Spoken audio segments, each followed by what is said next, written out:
Hi guys, George with Troglodyne here, doing a co-cast with my brother today. Howdy, howdy. And I wanted to talk mostly about a thing I'm starting to see a lot when I'm interviewing with firms for job, contract, all that kind of stuff. Uh, Cultural fit used to never be anything that people would actually ask for whenever I would interview.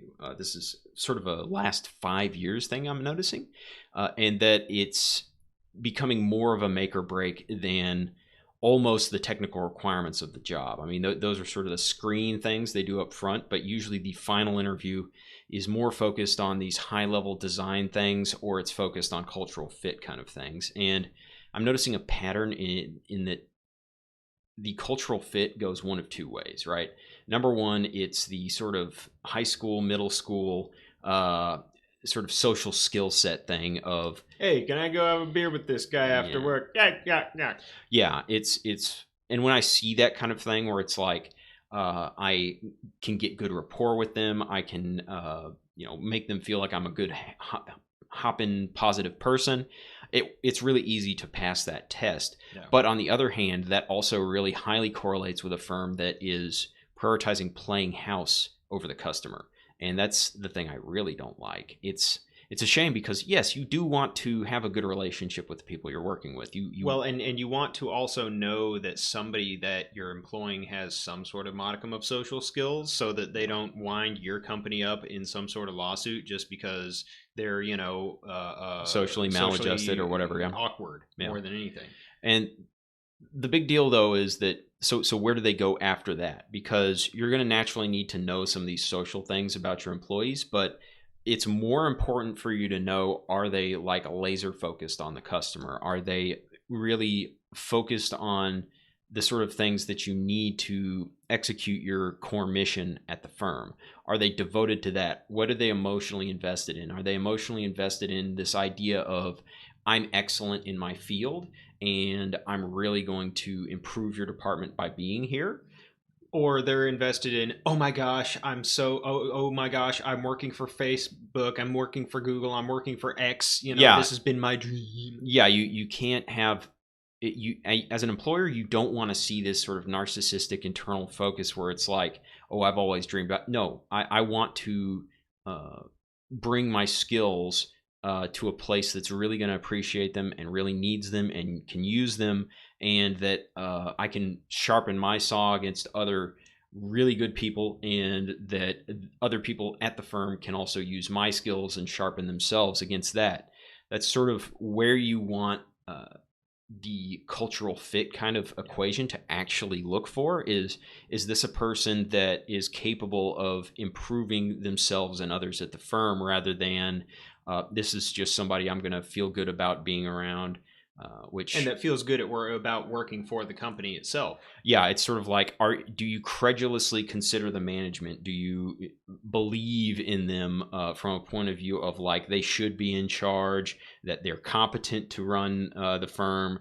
Because a lot of times the toxicity in a lot of firms is basically all around, well, it turns out the management is just sort of not seen as competent by the employees. Well, and a lot of that's based on expectations. Like I was saying earlier, where you have some people that want to be employed by a firm because they view it as prestigious, or this was like they dreamed about getting this job. And then they like get that. disillusioned later. Well, because they come in contact with reality, and in reality, we're all just a bunch of individuals and a bunch of humans making a lot of mistakes every damn day. Yeah, and that's the probably what the whole cultural fit equation should actually be trying to make sure that people have in their minds correctly is, are people's expectations on both sides aligned correctly so that we can actually get the best results from hiring this person or not, right?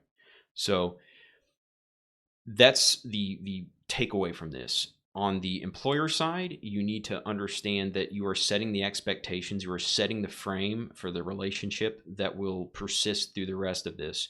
And if you're inconsistent with that, it's going to have far-reaching implications and really poison the relationship, essentially, if you can't sort of keep up your end of the bargain in the way that you present the firm as. I mean, if you present as like, we are this hard-charging, super customer-focused thing, and then you end up playing house, it's going to poison the minds of so many people at the firm, and vice versa. Well, right, and you're setting the wrong expectations in that case. You're trying to tell them that you're going to be going for the customer. You're not really caring about anything else. They're going to expect high pay, and they're going to expect high competition internally from the other employees, but they're also going to expect a highly fulfilling from like a technical aspect, like they're going to be around other highly competent people, and they're going to work on meaningful projects. yeah, right?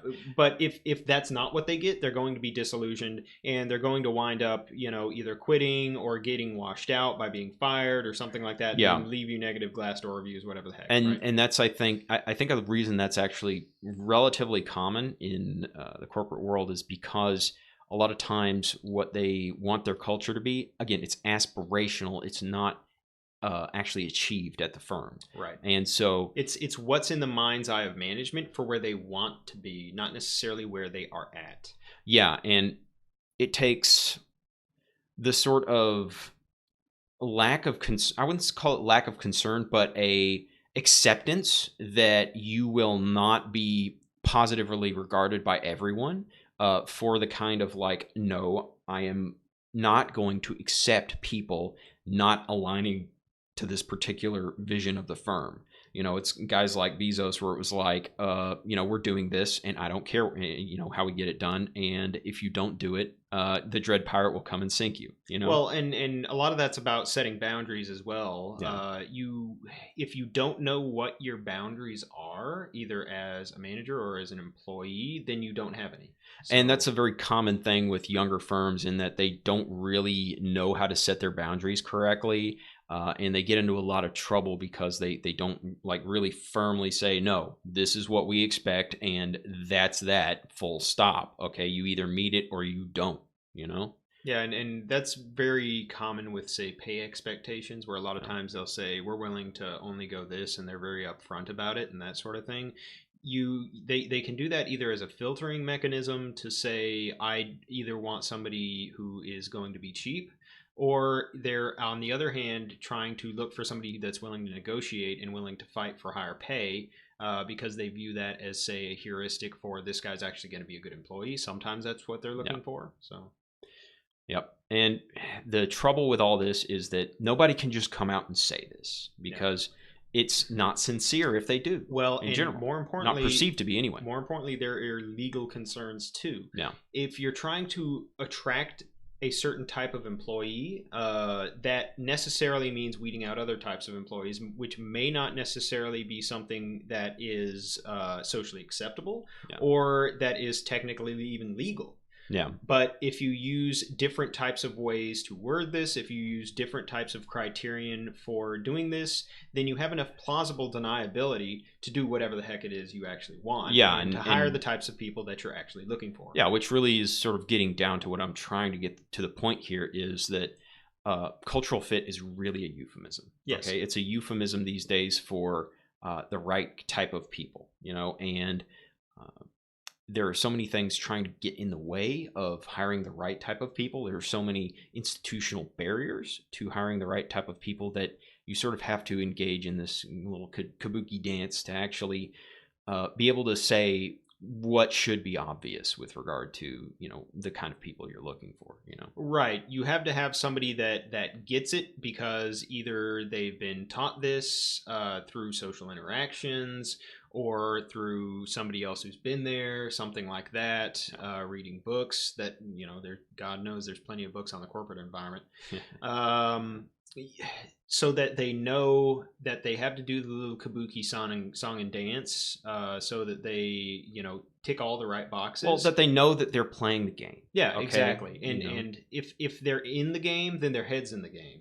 Yeah. And so then they know, okay, yeah, this guy, and that this guy can play and swim in the system and do just fine. Yeah. So the takeaway for the prospective employee, the person who's applying to get a job here, is that you actually do need to be on the lookout for what is it that they're looking for in cultural fit, because you need to avoid these firms that are focused on playing house. You need to avoid this stuff because they're going to have more of an emotional focus, and it's going to get you and them in trouble in the long term, because they're just not being mature and sort of hard-headed with the way that you actually need to be about these sorts Well, of and things. we've done some videos in the past about ways you could detect this, like mission versus purpose, that Yeah. sort of thing. If they have statements about what their mission is, what their cultural values Yeah, are, you need certain to check statements and for see that, if they're you congruent. need to especially check their social media, check if there's any other employees you know there, talk to them about it. And if they don't even know what the values are, chances are it's window They're dressing. aspirational and it's Yeah. just window dressing. Yeah. So that's what we got for today. We will see you guys soon with another wonderful cast.